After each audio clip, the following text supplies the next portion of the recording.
Je suis venu à Dakhla en 2005 et à l'arrivée, j'ai été conquis par le site parce que le Dakhla, c'est un lagon et un écosystème exceptionnel et ça coïncidait avec le développement du kitesurf. Et le potentiel du kitesurf à Dakhla est aujourd'hui reconnu dans le monde comme la top destination qui permet à la fois de faire du kite dans le lagon, mais aussi dans les vagues, sur l'océan. Mais c'était clair qu'il fallait faire un projet adapté à l'environnement. Donc l'éco-responsabilité faisait partie du code génétique du projet. Et donc c'était un vrai challenge de construire un hôtel en plein désert, puisque à l'époque il n'y avait rien. Et il a fallu importer les compétences, trouver les ressources humaines pour pouvoir monter un hôtel digne de ce nom. La construction en elle-même a duré plus de 2 ans. Et la difficulté lorsque l'hôtel a démarré, c'était qu'il n'y avait pas de connexion aérienne. Il y avait un avion par semaine. Le billet était, je me rappelle, à 6000 dirhams, aller-retour de Casa. Et surtout, Dakhla n'était pas connu mondialement.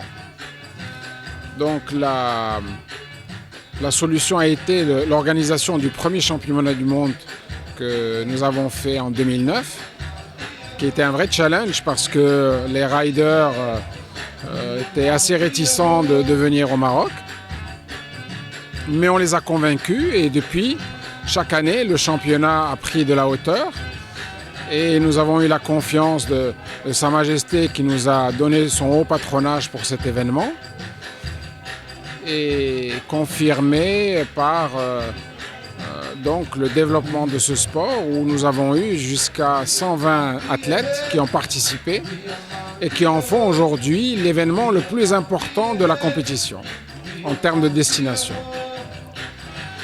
Donc avec le développement de la compétition, donc le tourisme sportif s'est développé naturellement et aujourd'hui nous commençons à avoir des investisseurs qui viennent à Dakhla car il existe aujourd'hui des potentialités très intéressantes. La Royal Air Maroc a fait un effort considérable en termes d'avions. Il n'est pas encore suffisant. Nous avons des problèmes de capacité aérienne, mais je pense que c'est en cours de règlement.